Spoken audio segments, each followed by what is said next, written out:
तो दोस्तों आज का जो टॉपिक है वो है कंसेप्ट ऑफ जर्नलिज्म, यानी कि कंसेप्ट क्या है जर्नलिज्म का, आज वो हम पढ़ने वाले हैं। तो चलिए सबसे पहले हम आपको बता दें, यहाँ पे लिखा है व्हाट इज जर्नलिज्म। जर्नलिज्म होता क्या है, एक्चुअल में जर्नलिज्म है क्या, आज हम वो जानेंगे। सबसे पहले यहाँ पे लिखा है the profession of collecting and writing about news in newspaper and magazine or talking about it on the television or radio। Simple सी बात है, जर्नलिस्ट वो होता है जो न्यूज़ को गैदर करने का काम करता है, न्यूज़ को लेता है और उसे दिखाता है, किस में, टेलीविज़न में या फिर रेडियो में, उसे ही हम जर्नलिस्ट बोलते हैं, है ना। आप अगर एग्जाम्पल के थ्रू समझना चाहें, जैसे आप बड़ी बड़ी जो ऑर्गेनाइजेशन है वहाँ पे देखते हैं, जर्नलिस्ट होते हैं, वो फील्ड में जाते हैं और वहाँ से न्यूज़ को गैदर करते हैं और फिर वो न्यूज़ जो है जनता के सामने दिखाते हैं, that is journalism. Okay, now you got it. अब हम आगे बढ़ते हैं।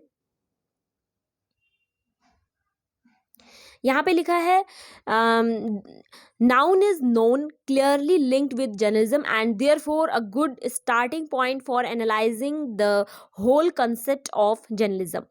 ठीक है, तो अब हम जो है इसके पूरे कंसेप्ट को समझने वाले हैं, जर्नलिज्म के कंसेप्ट को कहाँ से आया, कैसे डिफाइन हुआ, ये सारी चीज़ें हम समझेंगे। तो सबसे पहले एक अमेरिकन प्रेस इंस्टीट्यूट है, इन्होंने जर्नलिज्म को अपनी तरीके से डिफाइन किया है। किस तरीके से डिफाइन किया है आज हम वो जानते हैं। इन्होंने बताया कि जर्नलिस्ट जो होता है, ध्यान से देखिए इस डेफिनेशन को, लिखा है यहाँ पे, journalism is an activity gathering, accessing, creating and presenting news and information. यानी कि जर्नलिस्ट वो होता है जो, उसकी एक्टिविटी क्या होती है, जैसे हमारी एक्टिविटी क्या है, हम सुबह उठते हैं, अपना काम करते हैं, फिर काम करके अपना घर आते हैं, फिर अपना खाना खाते हैं, फिर सो जाते हैं, तो दैट इज़ आवर एक्टिविटी। ठीक उसी प्रकार जो जर्नलिस्ट है उसकी एक्टिविटी क्या है, उसकी एक्टिविटी ये है कि वो गैदर करता है न्यूज़ को, एक्सेसिंग करता है, क्रिएट करता है, प्रेजेंट करता है, उसको न्यू इन्फॉर्मेशन में प्रेजेंट करता है।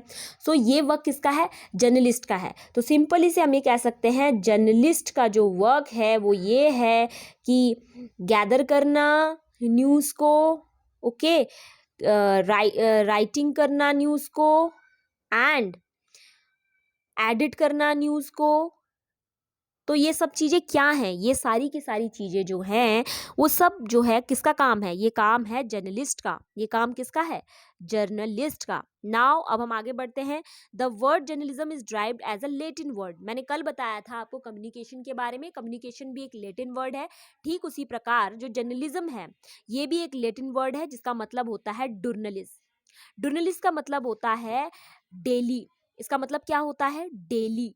ओके, अब एक्टा डूरना के बारे में हम जानते हैं। एक्टा डूरना ये भी क्वेश्चन आता है, हमेशा आता है यूजीसी नेट में, तो बहुत मोस्ट और इम्पॉर्टेंट क्वेश्चन आता है कि डूरनलिज्म जो है, एक्टा डूरना जो है, was the probably world first newspaper established in Rome. I think आपको समझ में आ गया होगा कि एक्टा डूरना जो है पहला न्यूज़पेपर है जो कि स्टैब्लिश्ड हुआ था, कहाँ से, रोम से स्टैब्लिश्ड हुआ था। ये आपको क्लियर हो गया होगा। ठीक है, अब हम आगे बढ़ते हैं कि आगे मैं आपको क्या पढ़ाने वाली हूँ। बहुत से ऐसे मिसकंसेप्शन है जर्नलिज्म के बारे में, बहुत से ऐसे मिसकंसेप्शन है कि सबसे पहला मिसकंसेप्शन क्या है कि it is not the medium और चैनल। ये कोई मीडियम नहीं है और कोई चैनल नहीं है। क्या आपको लगता है without medium we can communicate, we can do journalism? क्या हम जर्नलिज्म कर सकते हैं बिना किसी मीडियम के? अगर हम आजकल जो आप देख रहे हो सोशल मीडिया इतना ट्रेंड हो गया है, लोगों के पास अगर मोबाइल फ़ोन ना हो तो कैसे किस प्रकार कम्युनिकेट हो? तो कम्युनिकेट होने के लिए मीडियम का होना बहुत ज़्यादा ज़रूरी है। तो ये एक मिसकंसेप्शन बना हुआ है कि भाई हमें मीडियम का यूज़ नहीं करना है, नहीं, दैट इज़ नॉट गुड। अब now we come to the next point. Next point लिखा है does not require any professional degree और training in its pure and accurate deliverance. इन्होंने बताया कि ये ज़रूरी नहीं है हम कि हमें कोई डिग्री लेने की ज़रूरत पड़े या हमें किसी ट्रेनिंग की ज़रूरत हो या फिर हमें किसी एक्यूरेट डेलिवरेंस की ज़रूरत हो, नहीं, ऐसा ऐसा नहीं है। जबकि इसने बोला है कि ज़रूरत ही नहीं है, लेकिन ऐसा नहीं है, ज़रूरत तो है। क्योंकि जब हम कोई डिग्री करते हैं, हम क्यों पढ़ने जा रहे हैं, हम क्यों कॉलेजेस में एडमिशन ले रहे हैं, क्यों हम यूजी कर रहे हैं, क्यों हम पीजी कर रहे हैं, हम ये सब चीज़ें करना क्यों चाह रहे हैं? इसीलिए तो करना चाह रहे हैं कि ताकि आप जो लोग हैं, आप जैसे जो लोग हैं, वो डिग्री प्राप्त करके, डिग्री लेके आगे बच्चों को पढ़ा सकें, आगे कॉलेजेस में जा सकें, है ना। इसीलिए तो हम डिग्री कर रहे हैं, इसीलिए तो हम आगे कॉलेजेस में पढ़ने के बाद हम जो है एक अच्छी संस्था से जुड़े, एक अच्छी जगह आगे नौकरी करें। तो इसीलिए डिग्री का होना ज़रूरी है। यहाँ पे बोल रहा है कि जर्नलिस्ट बनने के लिए आपको डिग्री नहीं चाहिए, ऐसा नहीं है।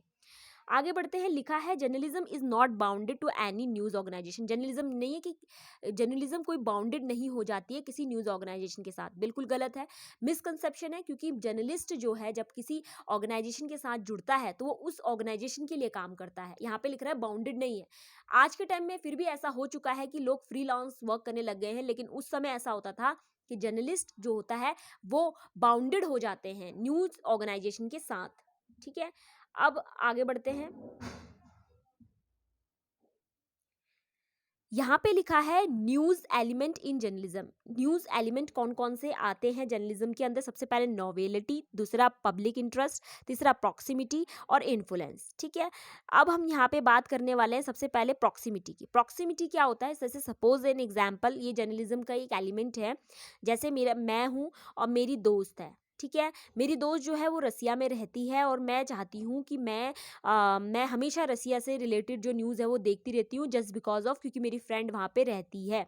मुझे मतलब क्यों है? क्योंकि मेरी फ्रेंड वहाँ रहती है, इसलिए मैं न्यूज़ देखना पसंद करती हूँ। तो इसीलिए मैं जो है उस न्यूज़ से जुड़े रहना चाहती हूँ। ये जर्नलिस्ट का काम होता है, जनता को इन्फ्लुएंस करने का, मतलब जनता को प्रभावित करने का काम भी जर्नलिस्ट का होता है पब्लिक के इंटरेस्ट के हिसाब से। नोवेलिटी मतलब होता है कि जनता को हम उसके इंटरेस्ट के हिसाब से और जो जो चीज़ें दिखाना चाहते हैं एक्चुअली में जो जनता है वो कहते हैं ना कि जैसे मैंने पहले दिन जो न्यूज़पेपर में चीज़ें आई, तो उसी के सेकंड डे में कुछ पार्ट उसका सेकंड डे में आ रहा है। दैट इज़ कि हम उससे जुड़े रहना पसंद कर रहे हैं। जैसे कोई कहीं पे कोई इंसिडेंस हुआ और वो इंसिडेंस की खबर अगले दिन भी आ गई, तो हम उस खबर से जुड़े रहना पसंद करते हैं। तो दैट इज़ नोवेलिटी। ठीक है, now we got, I think आप इसे समझ चुके होंगे, यू गॉट इट। और अब हम थोड़ा आगे बढ़ते हैं।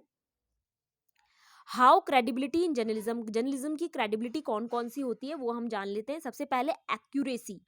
एक्यूरेसी होना बहुत ज़्यादा ज़रूरी है। क्यों? क्योंकि जब भी आप कोई काम करते हो तो कहते हैं ना कि एक्यूरेसी होनी बहुत ज़्यादा ज़रूरी है। एक्यूरेसी नहीं होगी तो फिर कौन कौन उस न्यूज़ को पढ़ेगा? कोई नहीं पढ़ेगा। तो एक्यूरेसी होना बहुत ज़्यादा ज़रूरी है, ऑब्जेक्टिविटी बहुत ज़्यादा ज़रूरी है, फेयरनेस और बैलेंस, ये जो है इसके क्रेडिबिलिटी के कॉन्सेप्ट हैं। इसको आप याद कर लीजिएगा। याद क्या करना है दोस्तों? देखो, याद करने की ज़रूरत ही नहीं है। मास कम्युनिकेशन एक ऐसा सब्जेक्ट है ना जो कि आप जितना इसे सुनते चले जाएंगे ना, उतना आपके कॉन्सेप्ट क्लियर होते चले जाएंगे। और एक समय ऐसा आएगा कि आपको ईजिली समझ में आ जाएगा कि भाई हमें पढ़ना क्या है, एक्चुअली में हमें देखना क्या है, हमें जानना क्या है, तो वो आप समझ जाओगे। ठीक है, तो ये बैलेंस्ड होनी चाहिए, क्योंकि कोई भी न्यूज़ अनबैलेंस्ड नहीं होनी चाहिए। नहीं कि आज हम उस न्यूज़ को छाप रहे हैं और अगले दिन हम उसको छाप नहीं रहे। नहीं, जब हमने उस न्यूज़ को अपने न्यूज़पेपर पे उठा लिया है तो अगले दिन भी उससे रिलेटेड अगर कुछ हो रहा है तो हमें अपने न्यूज़ में छापना ही छापना है। ठीक है, तो ये चीज़ इसके अंदर आती है। अब हम आगे बढ़ते हैं। फ्रेंड्स, यहाँ पे मैं आप सभी के लिए बहुत ही कुछ ऐसे इंपॉर्टेंट पॉइंट्स लेके आई हूँ जो कि मैं डिस्कस करूँगी। आपको एक्चुअली मेरी क्लासेस कैसी लग रही हैं आप मेरे को कमेंट में ज़रूर बताया कीजिए, क्योंकि कुछ बच्चे ऐसे हैं, मतलब मैं कल जो मैंने वीडियो डाली थी, मेरा पहला दिन था, कुछ बच्चों ने मेरी वीडियोज़ देखी लेकिन उन्होंने कोई रिस्पॉन्स नहीं किया। प्लीज़ इसमें कमेंट कीजिए कि आपको वीडियोज़ कैसी लग रही हैं। और मैं आप लोगों के लिए इतनी मेहनत कर रही हूँ यहाँ पे कि मेरे जैसे जो बच्चे हैं, जो मास कम्युनिकेशन के बच्चे हैं, जिनको मतलब नहीं मिल पाता है यूट्यूब पे कंटेंट, उनको मैं यहाँ पे फ्री कंटेंट देने का एक मौका लेके आई हूँ कि आप लोगों को फ्री कंटेंट यहाँ से मिले। तो प्लीज़ आप इसको कंटेंट को शेयर भी कीजिए और आपको कैसा लग रहा है यहाँ पे पढ़ के, आप मुझे वह भी कमेंट में बताइए। तो चलिए अब हम जो है सम इम्पॉर्टेंट पॉइंट्स यहाँ पे डिस्कस कर लेते हैं। सबसे पहला, न्यू जर्नलिज्म। मैं एक शॉर्ट टर्म लेके आई हूँ, ये आते हैं ये चाहे आप यूजी कर रहे हो चाहे आप पीजी कर रहे हो, ये क्वेश्चंस आते हैं, यहाँ से बन के हमेशा क्वेश्चंस उड़ जाते हैं। जैसे पहला जो है येलो जर्नलिज्म। येलो जर्नलिज्म जो टर्म है ये काइन किसने की थी? हम सोचेंगे यार जोसेफ पुलिट्जर ने की होगी, ऑब्वियस सी बात है, हमारे माइंड में ये आ रहा होगा। तो अब हम इसके बारे में थोड़ा जान लेते हैं। एक्चुअली ये जो टर्म है ये इरविन वार्डमैन ने की है। आपको पता था ये बात कि इरविन वार्डमैन ने जो है जर्नलिज्म जो टर्म है, वो येलो जर्नलिज्म टर्म जो है वो कॉइन की थी। और ये न्यूयॉर्क वर्ल्ड के पब्लिशर रह चुके हैं और इन्होंने जो है इरविन वार्डमैन ने इस टर्म को कॉइन किया था। 1987 में न्यूयॉर्क प्रेस जो है इन्होंने एक टर्म निकाली थी, yellow kid journalism. Yellow kid journalism क्या है, मैं आपको नीचे दिखाती हूँ, एक अच्छी सी फोटो मैं आपको दिखाना चाह रही हूँ। ठीक है, आप देखिए, ये फोटो आप देखिए, इसमें जो है एक बच्चा बना हुआ है और ये बच्चा जो है इस बच्चे के जो पेट में यहाँ पर एक मैसेज दिखाया जाता था और ये मैसेज से जो है लोग काफ़ी इन्फ्लुएंस्ड होते थे और ये बच्चा हमेशा येलो कलर की ड्रेस पहने रहता था। तो इसी चीज़ को हम क्या बोलते हैं, इसी चीज़ को हम येलो किड जर्नलिज्म के नाम से बोलते हैं। और ये उस समय काफ़ी ज़्यादा फेमस हुआ, काफ़ी ज़्यादा पॉपुलर हुआ उस टाइम पे न्यूज़पेपर में। और उसी समय दो ऐसे मतलब दो ऐसे जर्नलिस्ट थे जिनका नाम मैं बोलूँगी। सबसे पहला जो जर्नलिस्ट थे वो थे आपके पुलिट्ज़र जी और एक थे रुडोल्फ हर्स्ट। ठीक है, रुडोल्फ हर्स्ट, इसका इनका नाम रुडोल्फ है। ठीक है, आप रुडोल्फ हर्स्ट से इनका नाम, रुडोल्फ हर्ड से इनका नाम, ठीक है, आप ये नाम याद कर लीजिएगा। और इन्होंने और पुलिट्ज़र ने, इन दोनों के बीच में क्या हुई, बैटलशिप हुई, क्योंकि इनके जो न्यूज़पेपर थे, सबसे पहले जो रुडोल्फ हर्ट्स हैं और पुलिट्ज़र हैं, इनका जो है रुडोल्फ हर्ट्स का जो था वो न्यूयॉर्क जर्नल के नाम से, मैं नाम बोल रही हूँ आप नोटिस कर लीजिएगा, न्यूयॉर्क जर्नल के नाम से हर्ट्स का न्यूज़पेपर था और न्यूयॉर्क टाइम्स के नाम से पुलिट्ज़र का न्यूज़पेपर था। इन दोनों के न्यूज़पेपर के बीच में क्या हुई, बैटलशिप हुई। और बैटलशिप में क्या हुआ, न्यूयॉर्क कंसेप्ट निकल के सामने आया। ठीक है, न्यूयॉर्क निकल के कंसेप्ट क्या है, सामने आया। और सॉरी, येलो जर्नलिज्म कंसेप्ट निकल के सामने आया, मैं आपको न्यूयॉर्क बोल रही हूँ, सॉरी। जो येलो जर्नलिज्म कंसेप्ट है वो निकल के यहाँ पे सामने आया। और यहाँ पे जो है येलो जर्नलिज्म का मतलब क्या होता है ये भी मैं आपको बता देती हूँ कि सेंसेशनल वर्ड का यहाँ पे यूज़ किया जाता है।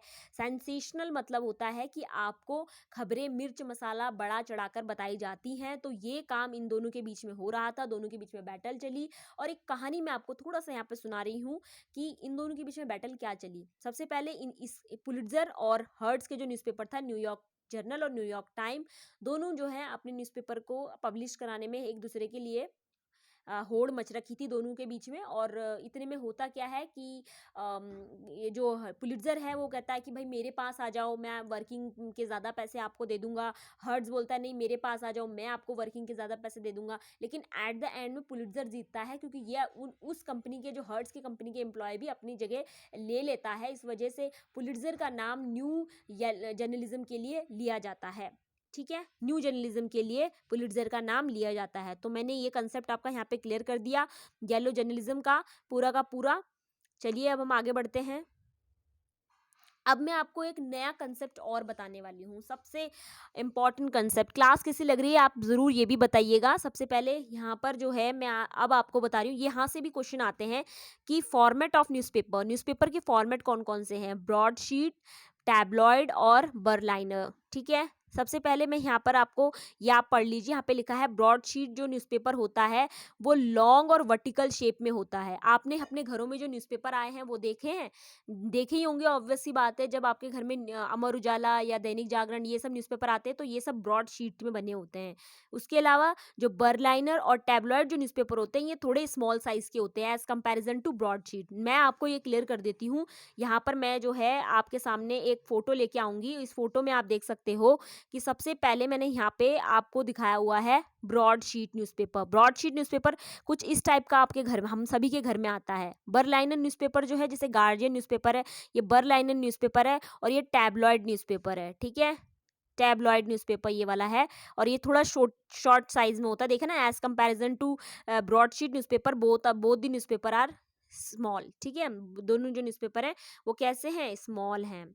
चलिए अब हम थोड़ा आगे और बढ़ते हैं। अब इसकी जो साइज़ और विड्थ है ये भी एग्जाम में कभी कभार पूछ ली जाती है, तो ये भी आप देख लीजिए कि सबसे पहले इनका जो साइज़ है, यहाँ पे देखिए फॉर्मेट लिखा हुआ है बरलाइनर का कि यहाँ पर मतलब होता है मिलीमीटर, और इंच मतलब होता है, मतलब होता है इंच। यानी कि जो बरलाइनर है ये यहाँ पर 315, यहाँ पर जो है बरलाइनर जो है, एक सेकंड में यहाँ पे कट कर दूँ इसे। हाँ, बरलाइनर जो है वो न्यूज़पेपर है 315 इंटू 470, यानी 315 इंटू 470, यानी 300 से 400 के बीच में बरलाइनर न्यूज़पेपर आता है। ठीक है, और ब्रॉडशीट न्यूज़पेपर जो है वो आपका आता है 500 से 700 के बीच में, यानी 597 से लेकर 749 के बीच में आता है। और इसके अलावा आपको टैबलॉइड वाला जो है वो देख लीजिए आप, टैबलॉइड वाला, एक सेकेंड, टैबलॉइड वाला जो है वो 280 से आपका 430 के बीच में आता है, 430 के बीच में आता है, 280 से 430 के बीच में।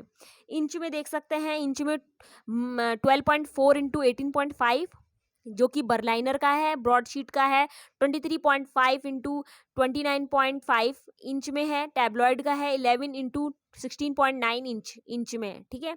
तो ये जो है ये आप देख सकते हैं यहाँ पे, और इसी तरीके से जो है आप पढ़ते रहिए मेरे साथ। और इसके अलावा आज की जो क्लासेस हैं वो इतनी ही रही। आप ज़रूर बताइएगा कि आपको क्लास कैसी लग रही हैं मास कम्युनिकेशन वाली स्टडी में। तो मैं आप ही के लिए जो है इस तरीके के सेशन आगे भी लाती रहूँगी। उम्मीद करती हूँ आपको सेशन आज का अच्छा लगा होगा। Hope you guys like it, and like कर दीजिए दोस्तों, और कमेंट ज़रूर कर दीजिएगा। बहुत बहुत धन्यवाद।